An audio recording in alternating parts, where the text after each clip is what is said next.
परमेश्वर पिता के नाम को हम धन्यवाद देते हैं कि जिसने फिर एक बार मौका दिया कि हम आज प्रभु यीशु मसीह का वचन समझें। आज जो बात हम लोग समझने सीखने जा रहे हैं वो है परमेश्वर पिता का सम्मान कैसे करें। परमेश्वर पिता का सम्मान कैसे करें, how to honour God the father. कैसे प्रभु पिता का हम आदर कर सकते हैं, सम्मान कर सकते हैं, ऑनर कर सकते हैं। इन सब बातों को आज हम परमेश्वर के वचन से जानेंगे। दरअसल परमेश्वर एक पिता है, ये हम सब जानते हैं। जब हम उसके साथ चलते हैं, उस पर विश्वास किया, उसकी बातों को जानते हैं, तो हम ये सब समझ चुके हैं कि ये बाइबल का परमेश्वर ऐसा परमेश्वर है जिसने हमें पिता कहने का, फादर कहने का, अब्बा कहने का जिसने हमें अवसर दिया, मौका दिया है। वरना यह अवसर कहीं पर भी नहीं था। हम कभी भी उससे हे हमारे पिता कह के बात कर सकते हैं, पुकार सकते हैं। सिर्फ कहने के लिए पिता नहीं है। दरअसल पिता का मतलब ही होता है सोर्स, उगम। और हमारा परमेश्वर एक सोर्स है, पिता है, उगम है। और यही बातों में हमें जानने की जरूरत है कि कैसे उस पिता को हम सम्मान दे सकते हैं, क्यों देना चाहिए सम्मान, इस पर भी हम बात करेंगे। इस सम्मान में क्या प्रॉब्लम्स हो गई है, इस पर भी हम बात करेंगे। और बात करेंगे कि कैसे हम परमेश्वर पिता को बेहतर रूप से एक अच्छे क्रिश्चियन बन के, अच्छे मसीही बन के, हम उसके संतान बन के हम कैसे उसको सम्मान दे सकते हैं, ऑनर कर सकते हैं। इस बात को आज हम परमेश्वर के वचन से देखेंगे। हम जानते हैं कि उत्पत्ति का परमेश्वर एक पिता है। जेनेसिस का, उत्पत्ति का परमेश्वर एक पिता है। कैसा पिता है? जब हम शुरुआत के 2, 3, 4 अध्याय जब हम पढ़ लेते हैं तब हमें उसके पितृत्व के बहुत सारे गुण दिखाई पड़ते हैं। जब बाइबल के आरंभ में ही, शुरुआत में ही हमें उसके पितृत्व के, पिता के सारे स्वभाव, सारे गुण हमें समझ में आते, दिखाई देते हैं। पिता ने जन्म दिया, हम देखते हैं उसने आदम और हवा को पैदा किया, जन्म दिया। कैसे दिया, कैसे क्या हुआ, ये हम सब जानते हैं। लेकिन एक संक्षेप में छोटे शब्द बताना चाहूं तो परमेश्वर पिता वो है जिसने अपने बच्चों को जन्म दिया, आदम और हवा को, मानव जाति को तैयार किया, उनको जन्म दिया। इतना ही नहीं, एक पिता होने के नाते उसने उनको आशीष दिया। पिता होने के नाते मानव जाति को, इंसानों को, आदम और हवा को, इंसानों को आशीष दिया, उनके ऊपर ब्लेसिंग दिया कि तुम्हारे ऊपर ये ब्लेसिंग है ना, और तुम्हारे जीवन में बहुत सारे बातों पर अधिकार कर लो और ब्लेसिंग पालो। ये सब बातें प्रभु यीशु मसीह ने आदम और हवा को दिया। उसने अधिकार दिया। पिता का काम होता है अपनी चीजों पर, अपनी प्रॉपर्टी पर, अपने कामों पर, बातों पर अपने बच्चों को अधिकार देना। और हम देखते हैं कि परमेश्वर पिता ने मनुष्य को और आदम और हवा को जो है वो अधिकार दिया। क्या अधिकार दिया? कि तुम संसार के सारी चीजों के ऊपर अधिकार कर लो, जानवरों के ऊपर में, पशु पक्षियों के ऊपर में, सबके ऊपर अधिकार कर लो, तुम उनको कंट्रोल कर लो। यही वजह कि आज मनुष्य बड़े से बड़े हाथी को और बड़े से बड़े विज्ञान को आज वो कंट्रोल कर सकता है। ये परमेश्वर पिता का दिया हुआ अधिकार है। सब कुछ परमेश्वर का था, परमेश्वर का है, परमेश्वर का रहेगा, लेकिन उसने ये इसको चलाने का अधिकार, इसको रखने का अधिकार परमेश्वर ने अपने संतानों को दिया, बच्चों को दिया। ये उसका स्वभाव हमें समझ में आ रहा है उत्पत्ति के परमेश्वर में कि उसके अंदर एक पिता का स्वभाव है। उसने अपने बच्चों की जरूरतें महसूस किया। उनकी जरूरतें क्या है? उसने आदम को देखा कि आदम का अकेला रहना ठीक नहीं है, उसके लिए एक सहायक बनाऊंगा, है ना। उसने उसकी जरूरत को महसूस किया। आदम ने सामने से कभी प्रेयर नहीं किया कि मेरी शादी करवाओ, मैं अकेला कब तक रहूं, सामने से कभी प्रेयर नहीं किया उसने। लेकिन परमेश्वर ने उसकी जरूरत को महसूस किया कि इसका अकेला रहना ठीक नहीं है, तो परमेश्वर ने उसके लिए हवा बनाया। तो उनकी जरूरतें जो थी, परमेश्वर ने जरूरतें पूरी किया। उनके ऊपर कुछ जिम्मेदारियां दिया। हम बाइबल में पढ़ते कि उनके ऊपर जिम्मेदारियां दिया कि तुम्हें यहां काम करना है। पिछले संदेश में हम इस बात को सीख चुके कि कैसा प्रभु ने हमें काम दिया है। काम दिया, उन्हें कुछ जिम्मेदारियां दिया कि तुम्हें यहां ये काम करना होगा। लेकिन हम देखते कि इसके बाद मनुष्य ने पाप किया। आदम और हवा ने शैतान की बात मानकर पाप किया। तो पिता होने के नाते, है ना, जो पिता जन्म दे सकता है, आशीष दे सकता है, अधिकार दे सकता है, जरूरतें पूरी कर सकता है, जिम्मेदारियां दे सकता है, वह पिता पाप करने पर दंड भी दे सकता है। उसने दंड दिया, परमेश्वर पिता ने उनको दंड दिया। और हम दंड जानते हैं, आदम को अलग प्रकार का है, हवा को अलग प्रकार का है, और वो दंड पूरे मानव जाति में आज महसूस कर रहे हैं कि उसने पिता होने के नाते अनुशासन किया, दंड दिया अपने उन बच्चों को, यहां नहीं छोड़ा, सिर्फ दंड देकर छोड़ा नहीं है, लेकिन कैसे ये दंड में से वे बाहर निकलेंगे, उनका छुटकारा कैसे होगा, फिर इसका भी प्रयोजन किया, इसका भी इंतजाम किया। वादा किया था परमेश्वर ने कि स्त्री के वंश में से एक ऐसा व्यक्ति आएगा, ऐसा पुरुष आएगा जो शैतान को हराएगा और जीवन को लाएगा। जो संबंध आदम और हवा का, मानव जाति का परमेश्वर से टूट गया, वो दोबारा स्थापित हो सकता है। तो ये जो काम हम देखते हैं, शुरुआत के 2-3 अध्याय में ही हम लोग ये सब काम देख लेते हैं। तो यहां इन बातों में पिता का एक पितृत्व दिखाई पड़ता है, पिता का स्वभाव दिखाई पड़ता है हमें। अब वो पिता चाहता है कि कैसे मेरे बच्चे मेरा सम्मान करें। एज अ फादर, हम सब माता पिता यहां पर है, तो हम चाहते हैं कि हमारी संतान हमारा आदर करे, हमारी संतान हमारा सम्मान करे। और परमेश्वर पिता भी ये चाहता है कि पूरी मानव जाति, मनुष्य कौन है, चाहे वो किसी भी भाषा का हो, किसी भी देश का हो, डायरेक्टली वह परमेश्वर की संतान है, परमेश्वर के बच्चे हैं। और वो चाहता है कि परमेश्वर के बच्चे जो है वो परमेश्वर का सम्मान करे। लेकिन एक समस्या हो गई, समस्या ये हो गई कि परमेश्वर पिता के साथ रिश्ते रखने में मनुष्य फेल हो गया, विफल हो गया। वो संबंध, वो सम्मान नहीं दे पाया। वो पिता के साथ मनुष्य का, जाति का जो संबंध होना चाहिए, वो संबंध मजबूत नहीं कर पाया। हम पढ़ेंगे थोड़ा सा व्यवस्था विवरण अध्याय 32, Deuteronomy chapter 32 and verse 5 and verse 6। Deuteronomy chapter 32 and verse 5 and verse 6, व्यवस्था विवरण 32 अध्याय 5 और 6 वचन ऐसा लिखा है, परंतु इसी जाति के लोग टेढ़े और तिरछे हैं। प्रभु किससे बात कर रहे हैं, सुनिए। इसी जाति के लोग टेढ़े और तिरछे हैं, ये बिगड़ गए, ये उसके पुत्र नहीं, यह उनका कलंक है, ये उनका कलंक है। कई बार परमेश्वर के लोगों ने परमेश्वर को इतना सताया, उसके बारे में बताइए, टेढ़े और तिरछे हैं, बिगड़ गए हैं, ये उसके पुत्र नहीं है और उनका कलंक है। 6वां वचन बोलता है, हे मूढ़ और निर्बुद्धि लोगों, क्या तुम यहोवा को यह बदला देते हो? क्या वह तेरा पिता नहीं है?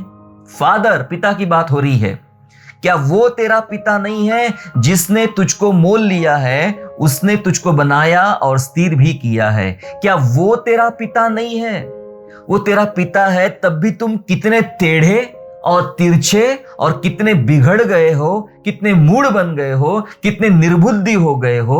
और जो परमेश्वर ने तुम्हारे साथ किया है, क्या उसका बदला तुम ऐसा दे रहे हो? क्या वो तुम्हारा पिता नहीं है? सवाल किया जा रहा है। इसका यह मतलब है कि परमेश्वर अपनी प्रजा से, अपने लोगों से यहां पर वो नाराजगी बताई जा रही है कि उसके बच्चों ने परमेश्वर को जो आदर देना चाहिए, जो सम्मान देना चाहिए, वो सम्मान उसके बच्चे नहीं दे पा रहे हैं, नहीं दे पा रहे हैं। एक वचन तो ऐसा भी कहता है कि मैंने मेरे बच्चों का पालन पोषण किया और उन्होंने ही मेरे खिलाफ लात उठाई। यशायाह नबी की पुस्तक में लिखा हुआ है ना। हम पढ़ते कि परमेश्वर बार बार याद दिलाता है कि वो पिता है, लेकिन वो पिता है तो उसका आदर क्यों नहीं है? स्पष्ट भाषा में लिखा गया है मलाकी चैप्टर 1 एंड वर्स 6 में। मलाकी 1 अध्याय और वचन 6 में एकदम साफ शब्दों में लिखा गया है। पढ़ेंगे मलाकी 1 अध्याय और वचन 6 में ऐसा लिखा हुआ है, पुत्र पिता का और दास स्वामी का आदर करता है। लिखा है, पुत्र पिता का और दास स्वामी का आदर करता है। यदि मैं पिता हूं तो मेरा आदर मानना कहाँ है? प्रश्न है ये। किसका, किससे प्रश्न है? परमेश्वर पिता का हमसे प्रश्न है, मुझसे सवाल है, आपसे सवाल है, कलीसिया से सवाल है, मानव जाति से सवाल है। अगर मैं पिता हूं, अगर मैं बाप हूं, तो मेरा आदर मानना कहाँ है? और यदि मैं स्वामी हूं तो मेरा भय मानना कहाँ है? सेनाओं का यहोवा, तुम याजकों से भी जो मेरे नाम का अपमान करते हो, यही बात पूछता है। परंतु तुम पूछते हो कि हमने किस बात में तेरे नाम का अपमान किया है, तुम मेरी वेदी पर अशुद्ध भोजन चढ़ाते हो। परमेश्वर की शिकायत उसके लोगों से है कि अगर तुम मुझे पिता कहते हो, सिर्फ सिंपली हम प्रेयर में पिता कहते हैं, हे हमारे पिता और हेवनली फादर, सिर्फ इतना कहने से काम नहीं चलेगा। आप उस पिता को कैसा महसूस करते हो, कैसा उसका सम्मान करते हो, कैसा उसका आदर करते हो, यह बात मायने रखता है। और साफ शब्दों में परमेश्वर पूछता है, अगर मैं पिता हूं तो मेरा आदर मानना कहां है। इसका यह मतलब है, हमने अगर उत्पत्ति की पुस्तक से लेकर, यह लास्ट किताब है, ओल्ड टेस्टामेंट की लास्ट बुक है मलाकी, और लास्ट बुक में भी परमेश्वर की वही शिकायत है कि अगर मैं बाप हूं, पिता हूं, तो मेरा आदर क्यों नहीं माना जा रहा है। प्रत्येक पुस्तक में लिखा गया है। अगर आप अभी हमारे पास समय कम है, हम ध्यान से सोचना पढ़ना शुरू करें, तो प्रत्येक पुस्तक में लिखा है, परमेश्वर अपने लोगों से शिकायत करते रहता है कि तुम मुझसे तंग आ गए हो, तुम मुझसे बोर हो गए हो, तुम मेरा आदर नहीं करते हो, तुम केवल स्वार्थ के लिए, अपनी चीजों के लिए, अपनी जरूरतों के लिए मेरे पास आते हो, मेरा सम्मान नहीं करते हो, तुम मुझे भूल गए हो। ऐसे कई शिकायतें। कहता है मैं पिता हूं तो मेरा सम्मान करना, आदर करना कहां है। हम ये बात देख रहे हैं ओल्ड टेस्टामेंट में कि परमेश्वर पिता के साथ रिश्ते रखने में मनुष्य विफल हो गया, फेल हो गया, है ना, फेल हो गया। कई बार हमें भी ये लगता है, जब as a church, as a कलीसिया, हमें जितना सम्मान, जितना आदर प्रभु को देना चाहिए, कई बार हम उतना आदर उसको देते नहीं हैं। कोई कहता है, क्या तुम प्रभु से प्यार करते हो? मुझे बहुत लंबा सोचना पड़ता है, क्या सच में मैं प्रभु से प्यार करता हूं? सोचना पड़ता है, जी हां, सोचना पड़ता है। सिर्फ प्रचार कर लेने से और बातें कर लेने से, प्रार्थना कर लेने से, आराधना कर लेने से हम उससे प्यार नहीं करते हैं। रोजमर्रा के जीवन में जो चल रहा है हमारे साथ में, वो नोटिस किया जाता है, क्या मैं परमेश्वर से प्यार करता हूं? अब सवाल आता है यहां पे कि परमेश्वर पिता से संबंध कैसे सुधारे, या संबंध तो बिगड़ चुका है, संबंध तो बिगड़ चुका है। तभी तो परमेश्वर प्रत्येक पुस्तक में एक बात कह रहा है कि तुम मेरा आदर मानना कहां है, मेरा सम्मान करना कहां है। अब सवाल आता है कि ये संबंध जो बिगड़ चुका है, इसे कैसे सुधारे। हालांकि कलवरी क्रूस पर प्रभु यीशु मसीह ने जान देकर एक ब्रिज बना दिया हमारे लिए, एक सिंपल रास्ता बना दिया कि तुम पहले जा नहीं सकते थे, परमेश्वर पिता के पास पहुंच नहीं सकते थे, लेकिन अभी यीशु मसीह ने एक रास्ता बना दिया है, उस रास्ते पर होकर तुम उसके पास जा सकते हो। लेकिन उसके बावजूद भी कहीं ना कहीं एक प्रॉब्लम हमारे साथ रहती है कि हमारे संबंध नहीं सुधरते हैं जैसे होना चाहिए। अय्यूब की पुस्तक में लिखा हुआ है कि पहले तू उसके साथ मेल मिलाप कर, परमेश्वर के साथ मेल मिलाप कर, अपने संबंधों को उसके साथ सुधार ले। नया नियम में भी हम पढ़ते हैं कि अगर तू प्रार्थना करना चाहता है, हमारे लिखा है, अगर तू प्रेयर करना चाहता है, अगर तू कोई गिफ्ट देना चाहता है, ऑफरिंग देना चाहता है, तो उसको वही रख ले। पहले संबंध सुधार के आ जा अपने भाई से, तब मैं तेरी भेंट को स्वीकार करूंगा, तब मैं तेरी प्रेयर को सुनूंगा। परमेश्वर चाहता है कि पहले उसके साथ संबंध सुधारा जाए, और परमेश्वर चाहता है कि उसके बाद लोगों के साथ संबंध सुधारे जाए।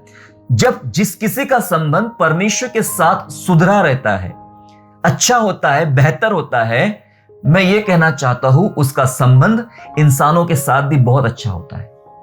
लेकिन जब किसी का संबंध परमेश्वर के साथ अच्छा नहीं होता है, उससे कोई उम्मीद नहीं करना कि वो आपके साथ अच्छा व्यवहार करेगा, बिल्कुल भी नहीं, क्योंकि उसके अंदर परमेश्वर का वचन नहीं है।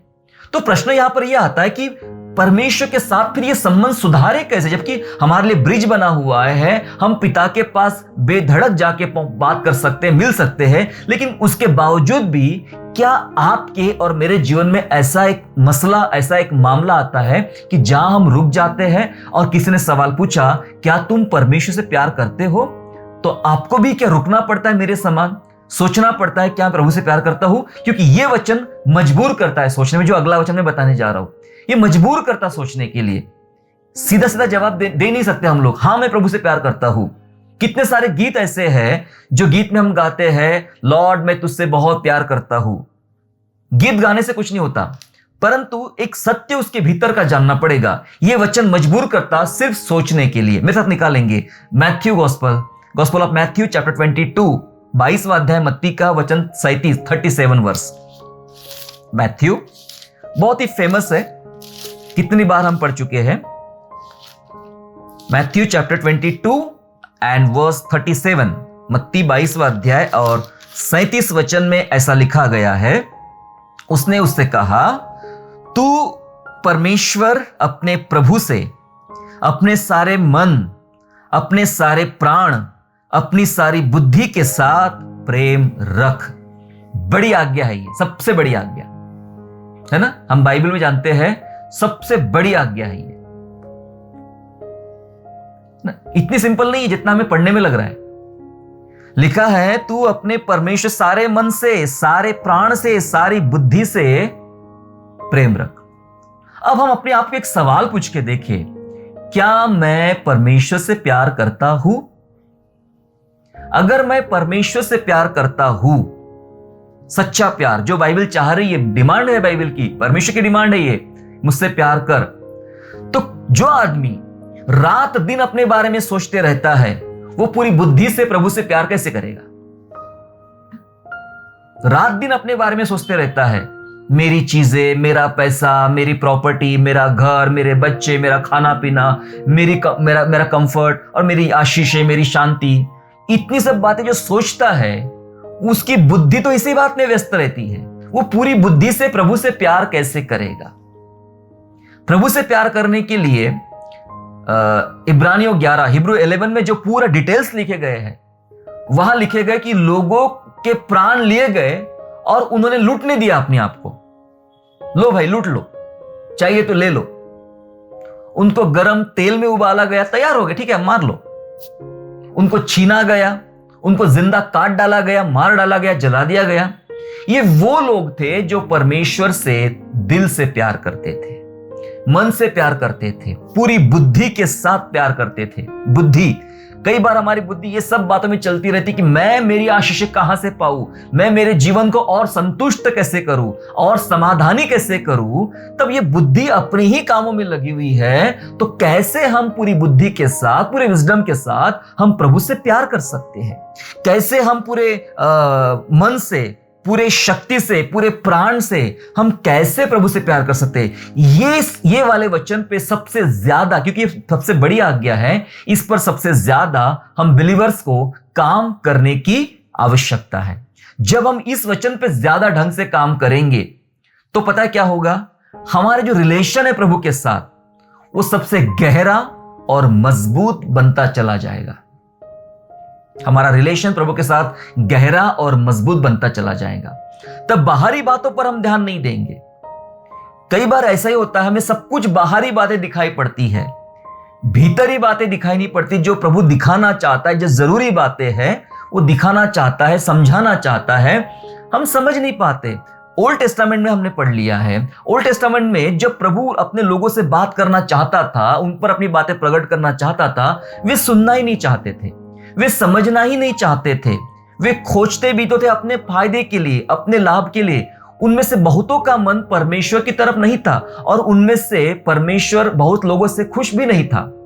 जब हम राजा की बात कर ले, इजराइल का एक ही राजा, कौन? परमेश्वर। परमेश्वर से बड़ा कोई राजा नहीं। परमेश्वर से बोलता मेरे से, मैं ही तुम्हारा राजा हूं, मैं ही तुम्हारा पिता हूं। पर हम जानते हैं क्या किया इन लोगों ने सैमुएल नबी के पास जाके शिकायत करने लगे कि वो देश का राजा है, वो देश का राजा है, ये देश का राजा है, तो हमारा राजा क्यों नहीं होना चाहिए? सैमुएल बोलता है तुम्हें जरूरत क्या है राजा की? जबकि हमारे ऊपर परमेश्वर एक राजा है, तुम्हें राजा की जरूरत क्यों है? क्या तुम अपने पिता से, प्रभु से प्यार नहीं करते हो? बोले नहीं, हमें कुछ सुनना नहीं, हमें बस राजा चाहिए। आप कहीं से भी राजा बना दो, हमें राजा को एक डिसाइड कर लो। फिर शमूएल ने शांत बैठ के उनको पूरा डिटेल समझाया। देखो राजा आएगा तो क्या करेगा? राजा आएगा तुम्हारे लोगों को मारेगा, तुम्हारे ऊपर राज करेगा, तुम्हारे बच्चों को गुलाम बनाएगा और तुमसे काम करवाएगा, तुमसे पैसा लेगा, ये करेगा, वो करेगा, सब बता दिया।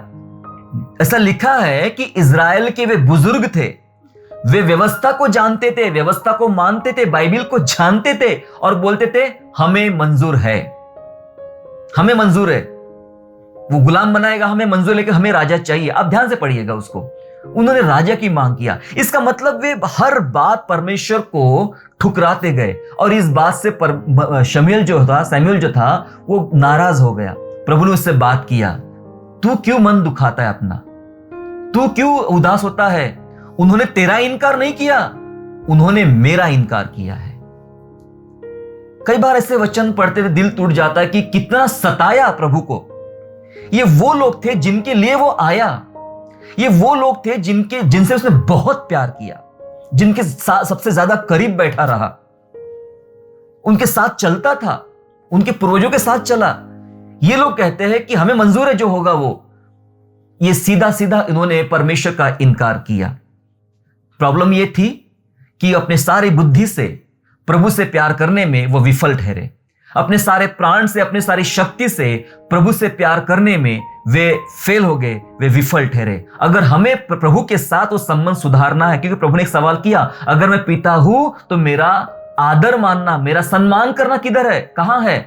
अगर वो बात को हमें प्राप्त करना है तो हमें इस वचन में अपने आप को तैयार करना पड़ेगा कि प्रभु मैं अपना संबंध तेरे सुधारूं तो सबसे पहला काम मैं पूरे मन से तुझसे प्यार करना सीखूं।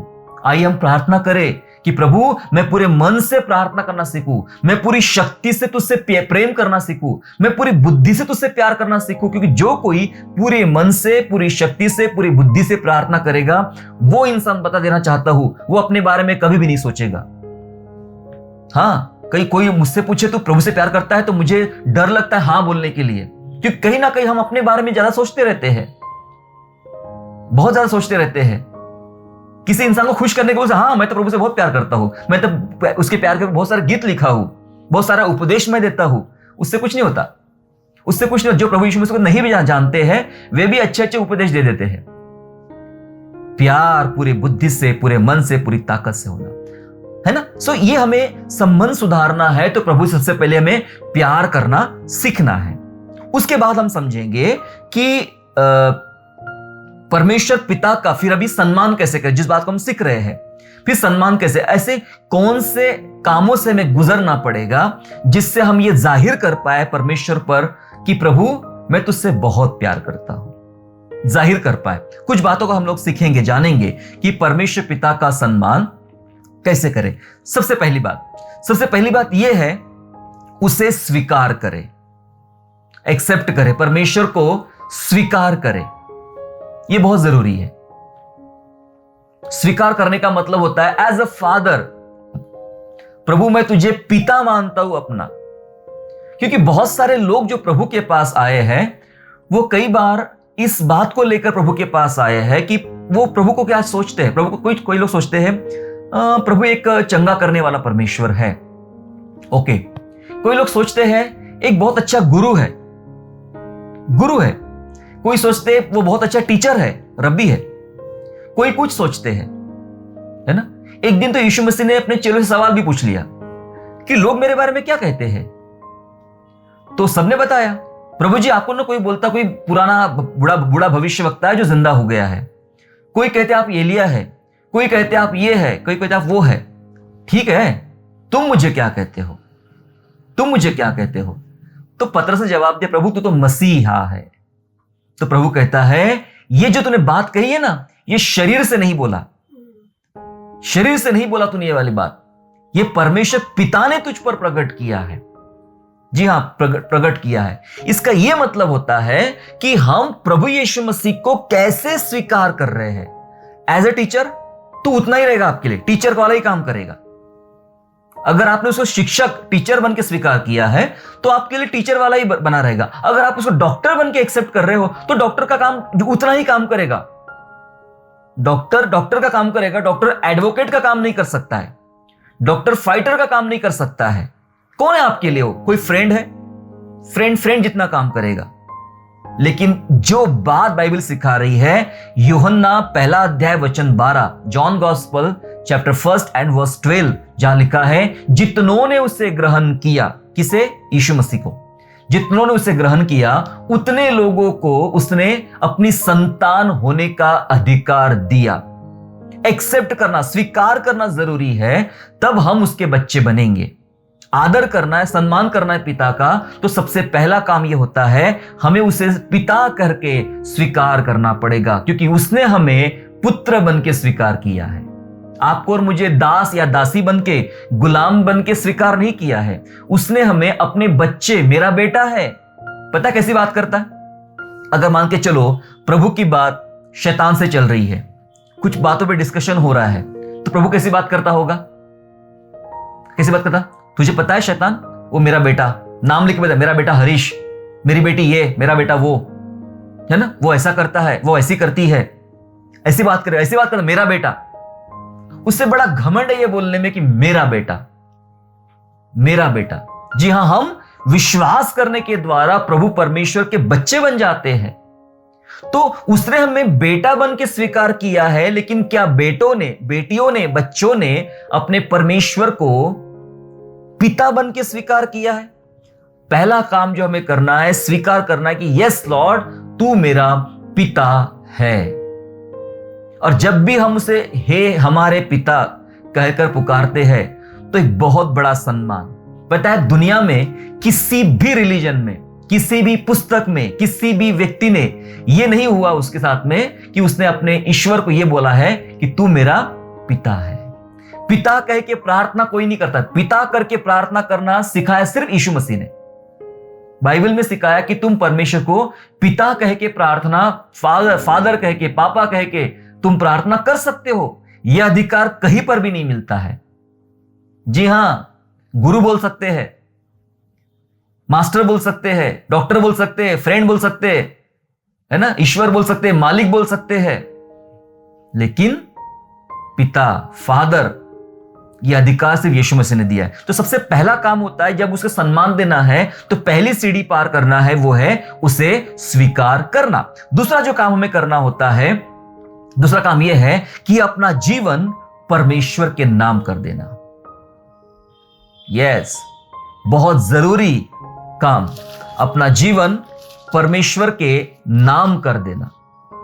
अपना जीवन परमेश्वर के नाम कर देना। इस जीवन पर एक स्टैंप होना चाहिए, है ना, रबर स्टैंप लगा के लगाया जाता है, सील लगाया जाता है कि ये सरकार की प्रॉपर्टी है या फलानी चीज की प्रॉपर्टी है। हम किसकी प्रॉपर्टी है पता है आपको? हम हमारे नहीं है। मैं मेरा नहीं हूं, मैं मेरे फैमिली का नहीं हूं, मैं मेरे दोस्तों का नहीं हूं, मैं किसी का नहीं हूं। मेरे ऊपर एक अधिकार है। किसका? ये वचन बता रहा है हमें। पढ़िए 1 Corinthians chapter 6, एकदम प्रसिद्ध वचन है ये भी। 1 Corinthians chapter 6 and verse 19 and 20। पहला कुरिन्थियों 6 अध्याय और 19 और 20 लिखा है, क्या तुम नहीं जानते कि तुम्हारी देह पवित्र आत्मा का मंदिर है, जो तुम में बसा है और तुम्हें परमेश्वर की ओर से मिला है, और तुम अपने नहीं हो। बहुत ही सुंदर बात लिखा है, ये तुम में बसा है, तुम अपने नहीं हो। क्या आप अपने आप को कह सकते कि मैं अपना नहीं हूं? तुम अपने नहीं हो, मतलब तुम्हारा जिंदगी, तुम्हारा जीवन, आपका जीवन आपका नहीं है। तो किसका है? आगे लिखा है 20वां वचन में, 20 में लिखा है, क्योंकि तुम दाम देकर मोल लिए गए हो, मतलब तुम्हारे लिए कीमत चुकाई गई है। मेरे लिए, आपके लिए, हम सबके लिए कीमत चुकाई गई है, दाम देकर मोल लिए गए हो, इसलिए अपनी देह के द्वारा परमेश्वर की महिमा करो। हमारे लिए कीमत चुकाई गई है, और वो कीमत क्या थी? यीशु मसीह का लहू। वो बहुत बड़ी कीमत थी, वो कीमत चुकाई गई है, और उसके द्वारा हम उसके हो गए। अब उसके हो गए तो ऊपर लिखा है कि तुम अपने नहीं हो, और लिखा है कि तुम परमेश्वर की महिमा करो, इस देह के द्वारा प्रभु की महिमा करो। इसका मतलब यह है कि तुम्हारा जो जीवन है, तुम्हारा जीवन तुम्हें परमेश्वर के नाम कर देना है। किसके नाम? मेरी जिंदगी किसके नाम, है ना, मेरा जीवन किसके नाम, किसके लिए जीता हूं मैं? कोई कहते हैं बस मेरे जीवन में एक ही मकसद है। कई लोगों से बात करते रहता तो मुझे समझ में आता है। कई लोग कहते हैं अब किसके लिए जीना, अब तो बस मेरे पास एक ही मकसद है, बेटा है मेरे पास, बेटी है मेरे पास, पति है मेरे पास, पत्नी है मेरे पास, मेरे लिए ये है, मेरा दोस्त है, मेरी नानी है, मेरी दादी है, ये है, वो है, बस मुझे उसी के लिए जीना है। अरे भाई, तुम जिसके लिए जी रहे थे उन्होंने आपको अब तक धोखा दिया, और आखिरी जो ऑप्शन बचा है जीने का, वो भी आपको धोखा दे सकता है। वो भी आपको धोखा दे सकता है। हम समझ ही नहीं पा रहे कि मेरी जिंदगी है किसके लिए। हम अपनी जिंदगी किसी के ऊपर थोप रहे हैं। थोपना समझता किसी को बोलते? थोपना, थोपना। मैं तुम्हारे साथ, एक लड़की की जब शादी होती है सोचती कि मैं अपनी जिंदगी उस लड़के को सौंप रही हूं, थोप रही हूं। लड़का सोचता है कि मेरी जिंदगी इसके साथ जुड़ गई है, थोप रही है। मैं तेरे लिए, तू मेरे लिए। अच्छी बात है, अगर फिजिकली बात सोची जाए अच्छी बात है, लेकिन उसके भी पहले कुछ बात होती है। उसके भी पहले, इससे पहले कि तुम अपनी पत्नी के हो, तुम अपने पति के हो, तुम अपने पिता के हो, तुम अपने बेटे के हो, उसके पहले तुम परमेश्वर के हो। हालेलुया। देखो, वंशावली लिखी गई है, बहुत मजेदार शब्दों में लिखी गई है। मैथ्यू गॉस्पेल में फर्स्ट चैप्टर में पूरी वंशावली लिखी गई है। इब्राहिम से स्टार्ट होता है ना? इब्राहिम से स्टार्ट होता है और आगे यीशु तक वंशावली है। लेकिन लूक में उल्टा ले गया है। लूक में उल्टा ले गया और वो आदम तक है। लास्ट शब्द पढ़ा आपने, बड़ा मजेदार है ना? पहले यीशु से स्टार्ट किया। यीशु वो यूसुफ का था, फिर यूसुफ उसके पिता का नाम, फिर वो उसका घूमते घूमते घूमते घूमते आखिर तक आता। सेकंड लास्ट में आता है नाम, वो शेत का था, शेत आदम का था और आदम परमेश्वर का था। हालेलुया। बहुत ही मस्त लिखा है, आदम परमेश्वर का था। यस, उल्टा लिखा गया, आप पढ़ना, लूक में लिखा है उल्टी। जीसस से स्टार्ट किया, आदम तक ले गया, और मैथ्यू में अब्राहम से स्टार्ट किया, यीशु तक लाया, है ना? वो परमेश्वर का था, उसके ऊपर सिर्फ और सिर्फ परमेश्वर का अधिकार था, और वही अधिकार वो अदन के बाग में खो चुका था, है ना? जीवन, ये जो जिंदगी हमारी है, हम कई बार सोचते मैं इसके लिए जीऊं, मैं उसके लिए जीऊं। आपकी जिंदगी यीशु मसीह के नाम होना चाहिए। जीवन परमेश्वर के नाम कर दे। हमारा नहीं है, हमारे लिए कीमत चुकाइए। ये तब समझ में आएगा जब हमारा साल्वेशन समझ में आएगा, उद्धार समझ में आएगा। ये यूं ही नहीं मिला है, ये मुफ्त में नहीं मिला है। इसके लिए परमेश्वर पिता ने अपने बेटे को, एक लौते बेटे को भेजकर एक बड़ी कीमत चुकाई है, और उसके द्वारा हम खरीद लिए गए हैं। सोचना है, अब मैं मेरी इच्छा नहीं पूरी कर सकता हूं, मैं मेरी मर्जी से नहीं चल सकता हूं, जिंदगी मेरी नहीं है, मुझे पूछना पड़ेगा। क्या हम रुकते कई बार? कुछ भी डिसीजन ले अपने लाइफ में, निर्णय लेने से पहले, अपने लाइफ में किसी भी टाइप का निर्णय लेने से पहले हमें रुकना है। रुकिए, ये जिंदगी मेरी नहीं है, जिसकी है पहले उससे पूछ लूं, जिसने दिया है उससे पूछ लूं कि क्या मैं ये करूं, क्या मैं ये डिसीजन लूं, क्या मैं ये काम में आगे बढ़ूं। जिसने ये जिंदगी दिया है उसको पूछ लूं, क्योंकि मेरा होता तो मैं कब का दे चुका होता, मेरा नहीं है। यस, हमें ऐसा सोचना है, हमें ये थॉट हमारे दिमाग में लाना है। कुछ भी चीजों का निर्णय लेने से पहले, इससे पहले कि आप हां बोले, जरूरी है परमेश्वर हां बोले। क्या मैं करूं प्रभु, क्योंकि ये जिंदगी तेरी दी हुई अमानत है ना? सो जीवन परमेश्वर के नाम कर दे, इससे पिता को सम्मान मिलेगा। पहली बात हमने सीखा, उसे स्वीकार करने से परमेश्वर पिता को सम्मान मिलेगा। दूसरी बात सीखे कि जीवन परमेश्वर के नाम कर देने से परमेश्वर पिता को सम्मान मिलेगा। वो बोलेगा ये जिंदगी मेरी है, ये मेरा है। जब सॉन्ग ऑफ सॉन्ग्स, श्रेष्ठ गीत की पुस्तक पढ़ते हैं तो क्या वर्णन मिलता है ना? सुलेमान ने लिखा उस स्त्री के लिए, वर वधु का, यानी एक स्त्री एक पुरुष का कम्युनिकेशन वहां पे दिखाई पड़ता है। तब वो कलीसिया एज अ स्त्री वो कहती है कि मैं उसकी हूं, मैं कब से उसकी हूं।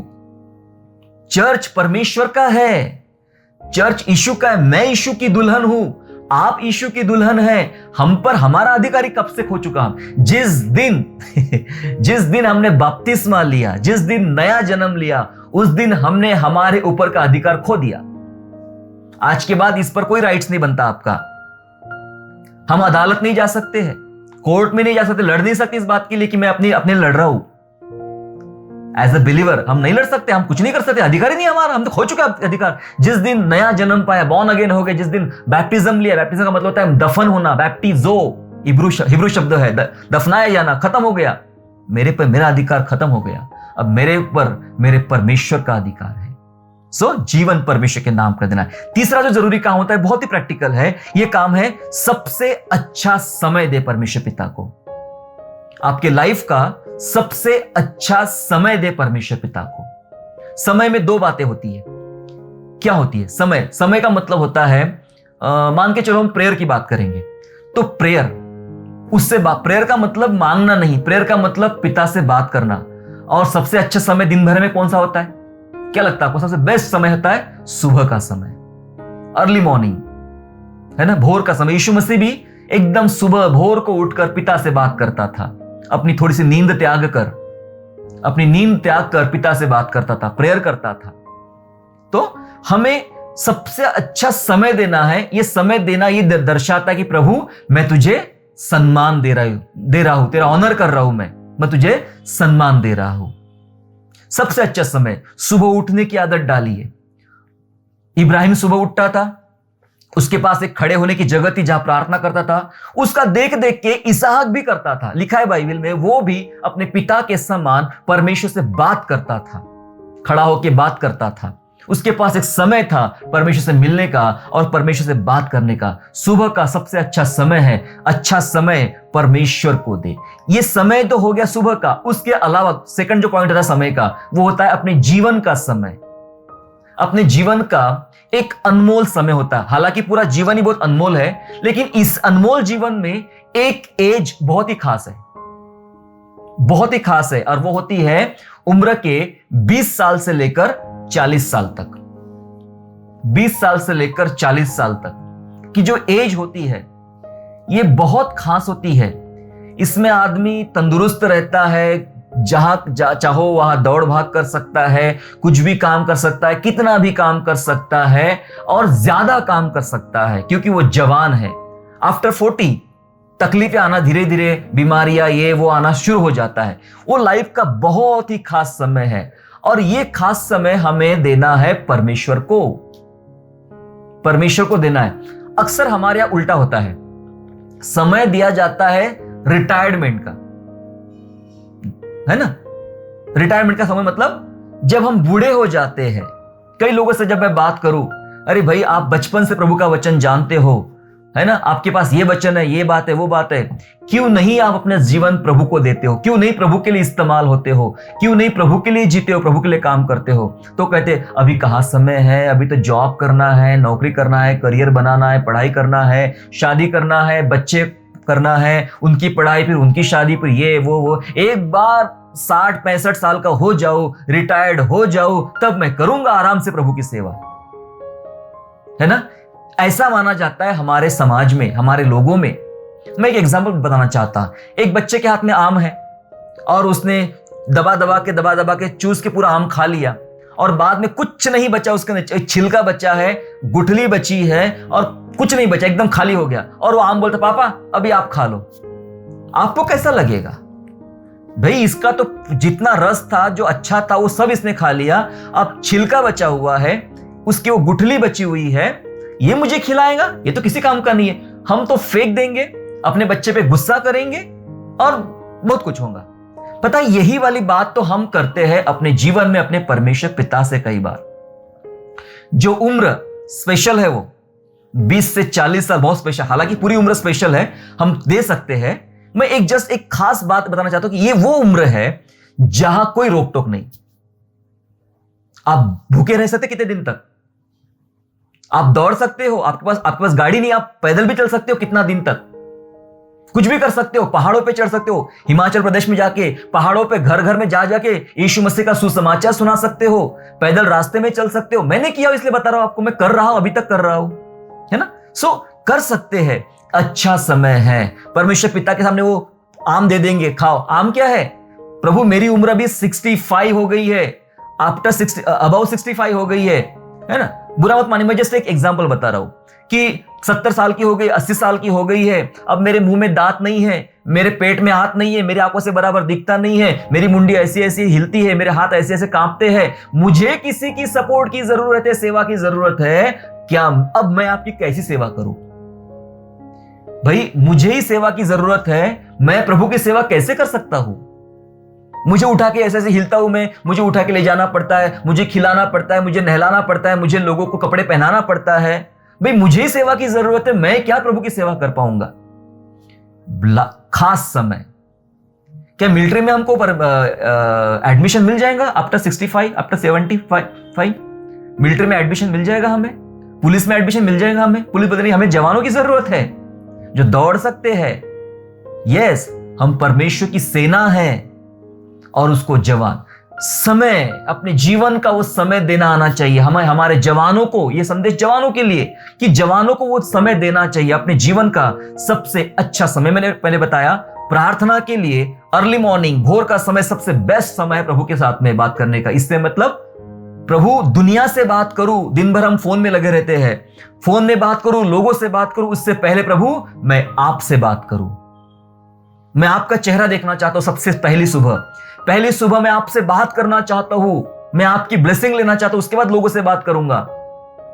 सुबह अर्ली मॉर्निंग।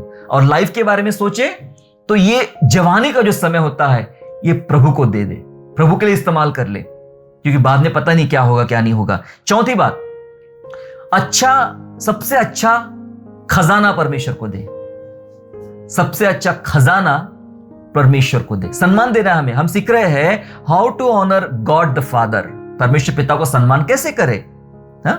सबसे अच्छा खजाना दे। खजाना क्या होता है? खजाना का मतलब होता है जो बेस्ट हमारे पास में है, जो खास हमारे पास में, जिसको हम अपना खजाना मानते हैं, वो प्रभु को अर्पण। ये उसमें आता है जो हमने ऊपर वचन पढ़ा, अपने सारी बुद्धि से, सारे शक्ति से, सारे प्राण से प्रभु से प्यार कर। ये उसमें आता है। एक पापिणी स्त्री यीशु मसीह के पास आई और पता है क्या लेकर आई? एक संगमरमर का जो पात्र था, उसके पास एक पॉट था जो मार्बल का बना हुआ था, संगमरमर का। वो टाइम पे, अगर आप वो टाइम की बात करेंगे तो ये सबसे महंगा है। मार्बल का पॉट सबसे महंगा, और उसके अंदर उससे भी महंगी चीज क्या थी? इत्रता, परफ्यूम, है ना। और वो बहुत महंगा था। अगर आप इतिहास देख ले आज भी, इजराइल का, मिस्र का, ईरान का, इराक का, तो यहां पे वो सब चीजें बनती है, सुगंधित चीजें बनती है, तो पता चलता है कि ये बहुत ही मूल्यवान। वो टाइम पे लोग खजाने के तौर पे इत्र को जमा करके रखते थे। बहुत ही महंगा इत्र था। वो पापी औरत आती यीशु मसीह के पास और वो जो संगमरमर का यानी मार्बल का जो था उसको तोड़ती है, और वो इत्र सबसे महंगा था यीशु मसीह के ऊपर छिड़कती है ना। तो एक चोर वहां खड़ा था, यीशु मसीह का चेला यहूदा इस्करियोती। वो बोलता है इतना महंगा इत्र बर्बाद करने से क्या फायदा, ये तो गरीबों में बांटा जा सकता था। हालांकि उसे गरीबों की चिंता नहीं थी, उसको अपनी चिंता थी कि इसमें से मुझे कुछ पैसा मिलता था। ये बाइबल में लिखा हुआ है। वो स्त्री ने अपनी सबसे बड़ा खजाना परमेश्वर को लगा दिया, उसके ऊपर अर्पण कर दिया। हमें क्या करना चाहिए? हमारे पास कौन सा खजाना है? वो खजाना किसी भी रूप में हो सकता है आपके पास में, किसी भी रूप में। आओ उसको परमेश्वर को अर्पण करें। वो खजाना देना होगा। यीशु मसीह ने वो स्त्री जो जिसमें 2 दमड़ी डाली थी, उसकी बहुत तारीफ किया। उसने अपना पूरा खजाना ही डाल दिया, दिन भर की पूरी संपत्ति उसने डाल दिया था, है ना। खजाना और क्या है? हो सकता है वो खजाना आपके पास कोई स्पेशल टैलेंट है, वो खजाना कोई प्रॉपर्टी है, वो खजाना कोई पैसा है, वो खजाना कोई आपके अंदर हुनर है, कोई गिफ्ट है, कोई समय है, कुछ चीजें आपके पास है। आओ उसको कुर्बान कर दे। वो छोटा बच्चा याद है जिसने अपना टिफिन लाया था, उसके तो वही खजाना था। उसने अपना टिफिन दे दिया यीशु मसीह को, प्रभु आप टिफिन ले लीजिए, और 5000 को खाना खिलाया। उसने अपना खजाना है, उसके लिए वही खजाना था, है ना। आपके पास क्या है? खोजिए और अपना खजाना परमेश्वर को अर्पण कीजिए। ऐसा करने से परमेश्वर को बहुत बड़ा सम्मान मिलेगा। समय दे परमेश्वर को, प्रायोरिटी दे परमेश्वर को, प्राथमिकता दे परमेश्वर को, बाकी काम बाद में। पहला स्थान परमेश्वर को। आपको पता है आज मैं फुल टाइम सेवा कर रहा हूं, लेकिन कभी मैं फुल टाइम सेवा नहीं करता था। मैं तो पार्ट टाइम मिनिस्ट्री करता था और मैक्सिमम टाइम मुझे काम करना पड़ता था, फिर उसके बाद मैं सेवा, और बहुत थक जाता था। लेकिन कई बार पता क्या हुआ, इंडिया में ऐसा होता है कई बार कि आप जो पूरा टाइम काम नहीं करोगे तो आपको पूरा पैसा नहीं मिलेगा। आपके काम में कुछ प्रॉब्लम पाया जाए तो आपको पूरा पैसा नहीं मिलेगा। मुझे कई जगह से काम छोड़ना पड़ा क्योंकि वो मुझे कई बार संडे को छुट्टी नहीं देते थे। संडे को छुट्टी नहीं देते थे, कंडीशन रखते थे, भैया आपको संडे को भी आना है। और मैं बोलता मैं संडे को नहीं आ सकता हूं, ये दिन ये समय मेरे प्रभु के लिए है। बोले ठीक है छोड़ दो काम। बोला छोड़ने का तैयार हूं मैं। कई बार काम छोड़ देना पड़ा। जब आराधना का, प्रार्थना का समय होता था और वो टाइम पे कई बार लोग पूछते ये काम है, ये ऐसा है, वैसा है, मुझे छोड़ना पड़ा। दुख उठाना पड़ा, नुकसान उठाना पड़ा। भाई मेरे लिए मेरा परमेश्वर बहुत खास है। दूसरी चीजें ना मिलेगी चलेगा, मेरे लिए मेरा परमेश्वर खास है। और मैं नुकसान उठाता था, आपको पता कितने सारे काम मैंने किए और उसका मुझे पैसा ही नहीं मिला, आज तक नहीं मिला, ना मिलेगा कभी, क्योंकि मैंने उसको करके छोड़ दिया। और मुझे काम करवाया जाता, एक हफ्ता काम करना, फिर एक संडे छुट्टी देना, अगले संडे छुट्टी नहीं देना, तो अगले संडे छुट्टी नहीं दिया तो 15 दिन का काम आपका गया, आपको पैसा नहीं मिलेगा, क्योंकि आपने संडे को काम नहीं किया। तो पूरे 15 दिन का पैसा काट डाला जाता था, नहीं मिलता पैसा। मैंने प्रयास किया, प्रभु मैं आपको पहला स्थान दूं, समय आपका कभी नहीं चुराऊं मैं, कुछ भी हो जाए, कितना भी बड़ा नुकसान हो जाए, आपसे बड़ा कौन है मेरे लिए। क्योंकि हमने अभी क्या सीखा, ये जिंदगी प्रभु के नाम की, हमारी है ही नहीं। क्या हुआ, मैं मर गया, संडे नहीं गया काम पे तो मुझे सैलरी नहीं मिली, मुझे पैसा नहीं, क्या मैं खत्म हो गया? हाँ, शायद थोड़ा खाना कम खाया होगा मैंने, 2 रोटी की जगह 1 रोटी खाया मैंने, उतनी अच्छी चीजें नहीं खरीद पाए जितने 2 लोग खरीदते थे। लेकिन मैं इतना समझता हूं कि मेरे वो टाइम देने से, मेरे प्रायोरिटी प्रभु को देने से, सारे काम बाद में, सारी चीजें बाद में, परिवार के लोग सदस्य चिल्लाते, अरे आज संडे है, आज शादी है, हमारे फलाने रिश्तेदार की शादी है, वहां जाना बहुत जरूरी है, कोई मर गया है, वहां जाना जरूरी है। मैंने कहा शादी मेरी तो नहीं है, मैं दूल्हा तो नहीं हूं कि मैं नहीं जाऊंगा तो शादी रुक जाएगी। मैं अगर प्रभु की सेवा नहीं करूंगा तो मेरा प्रभु दुखी हो जाएगा। मैं शादी में नहीं जाता था, मैं आराधना करने जाता था। कोई मर गया संडे के दिन, उसको मिलने में नहीं जाता था, बाद में जाऊंगा, लेकिन मैं जानता था मेरा वहां जाने से वो जिंदा नहीं होने वाला। लेकिन अभी मैं अगर प्रभु को समय ना दूं तो मेरा प्रभु दुखी हो जाएगा। मैं अगले दिन जाके उस परिवार को मिलके आ जाऊंगा। शादी जहां हुई, आज मैं नहीं जा पाया, मैं अगले दिन जाके मिलके आ जाऊंगा। मैं कहूंगा कि भाई इससे भी ज्यादा इंपॉर्टेंट काम मेरे लिए था यीशु मसीह की आराधना करना। ये प्रभु नोटिस करता है हमारे कामों में। मैंने पहले कहा, क्या हम पूरी बुद्धि से प्यार करते हैं प्रभु से, पूरी शक्ति से प्यार करते हैं प्रभु से, या फिर हमारी प्रायोरिटीज चेंज होती है, सिद्धांत चेंज होते हैं, नुकसान और फायदा देखकर क्या हम अपना जीवन बदलते हैं? कई बार ऐसा होता है ना। इसलिए हमने 4 बात सीखी। 5वीं अंतिम बात सीख के समाप्त करेंगे कि परमेश्वर पिता का सम्मान कैसे करेंगे। आखिरी बात यह है, सबसे अच्छा फल दे। परमेश्वर पिता को सबसे अच्छा फल दे। फ्रूट्स मांगता है परमेश्वर।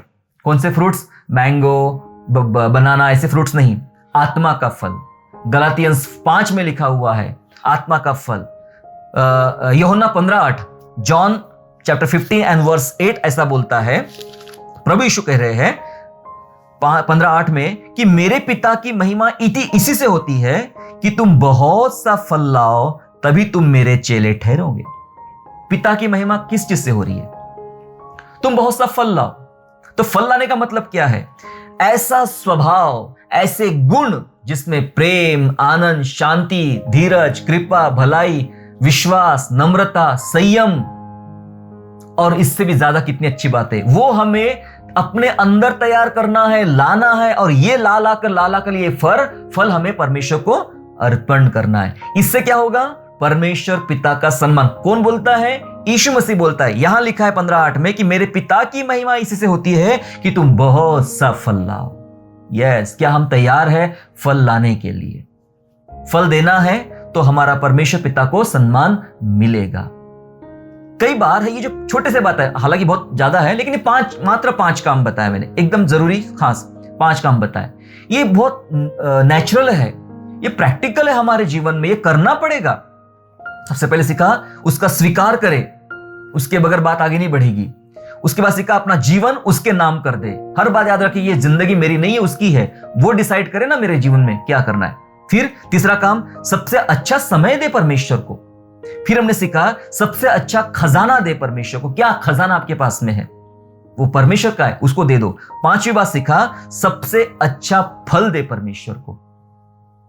ये देने से परमेश्वर पिता को सम्मान मिलेगा, क्योंकि वो एक कंप्लेंट थी, अगर मैं पिता हूं तो मेरा आदर मानना, मेरा सम्मान करना कहाँ है? क्या ये सवाल नहीं लगता? ये सवाल प्रभु मुझसे पूछ रहा है, ये सवाल आपसे पूछ रहा है। हम कैसा जीवन प्रभु यीशु मसीह के पिता के सन्मुख जी रहे हैं? क्या सचमुच मेरे जीवन से उसको महिमा मिल रही है, या फिर मैं अपना ही जीवन जी रहा हूं? वो पिता है, उत्पत्ति का पिता, जिसने ये सब बातें हमारे लिए किया था। आइए हम प्रार्थना करें परमेश्वर पिता से। प्रभु से प्रार्थना करके मांगे, प्रभु मुझे तेरा सम्मान करना सीखा। जो गलतियां, जो प्रॉब्लम्स मेरे जीवन में है, मैं कई बार तुझसे सच्चा प्यार जो करना है, बुद्धि से, पूरी शक्ति से, पूरे प्राण से, पूरी ताकत से जो प्यार करना है, उसमें मैं वीक हूं, कमजोर हूं।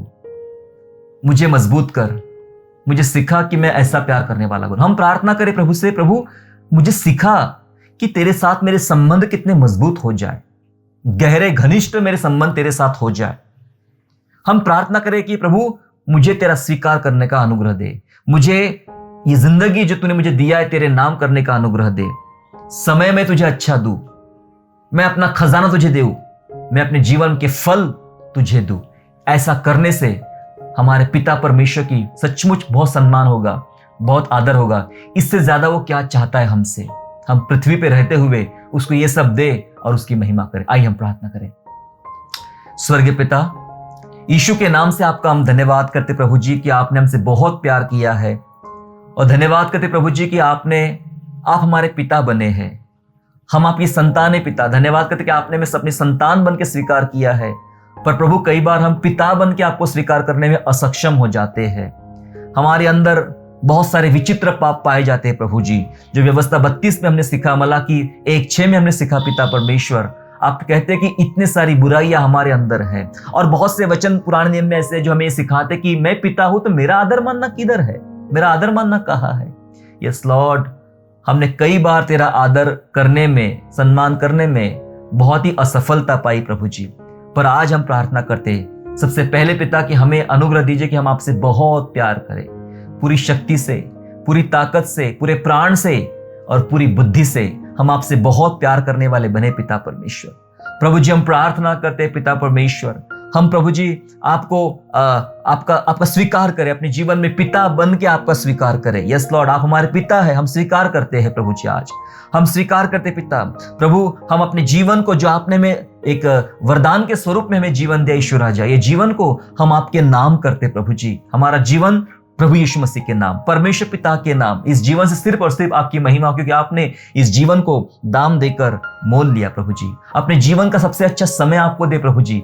हमें सिखा भोर को उठ के आपसे बात करना, सुबह उठ के आपसे बात करना, अपने जीवन का खास समय, जवानी का खास समय आपको देना सिखाइए पिता परमेश्वर। यस लॉर्ड, सिखाइए प्रभु हमें, ताकि आपको सम्मान मिले। प्रभु हम प्रार्थना करते अपने जीवन का बेहतर खजाना, जो कुछ आपने हमारे पास रखा है, हमारे लिए दिया है प्रभु जी, वो सब चीजें, तन मन धन एवरीथिंग प्रभु जी, हम आपको अर्पण करने वाले बने, क्योंकि जो कुछ हमारे पास है वो हमारा नहीं, वो आपका दिया हुआ है पिता परमेश्वर, और हम उसी को आपको देने वाले बने प्रभु जी। हम धन्यवाद करते प्रभु जी, हम प्रार्थना करते हैं हमारे जीवन से अच्छे अच्छे फल मिले प्रभु जी, और उन फलों से आपको महिमा मिले, आपको प्रसन्नता मिले पिता परमेश्वर, और आपको सम्मान मिले। यस लॉर्ड, आत्मा का फल कई बार हमारे अंदर बहुत कम पाया जाता है, बहुत कम पाया जाता है ईश्वर राजा। हमारे अंदर वो आत्मा का फल निर्माण कीजिए पिता परमेश्वर, और ऐसा अनुग्रह दीजिए कि इसके द्वारा आपकी महिमा हो सके। हे पिता, हमें माफ कर प्रभु, कई बार हमने आपका दिल दुखाया है, हमें माफ कीजिए प्रभु जी, कई बार आपको सम्मान देने हम चूक गए। हमें माफ कीजिए पिता परमेश्वर कि आपका आदर करने में हम बहुत फेल हो गए प्रभु जी। हम जीवन भर स्वार्थी बने रहे, अपना फायदा ढूंढते रहे प्रभु जी, लेकिन आज आपने हमें जो अनुग्रह दिया, हम धन्यवाद करते प्रभु होने पाए। इसके द्वारा हम सचमुच हम आपको अपना पिता और अपना स्वामी और अपना प्रभु करके ग्रहण कर सके, और सिर्फ हमारे जीवन का एक ही मकसद हो, केवल अपने परमेश्वर को सम्मान दे। धन्यवाद करते, स्तुति करते, आय का पूरा समय आपके हाथ में देते हुए धन्यवाद करते हुए ये प्रार्थना उद्धारकर्ता प्रभु यीशु मसीह के मीठे और पवित्र नाम से मांगते, सुनिए और दया से कबूल कीजिए। आमीन।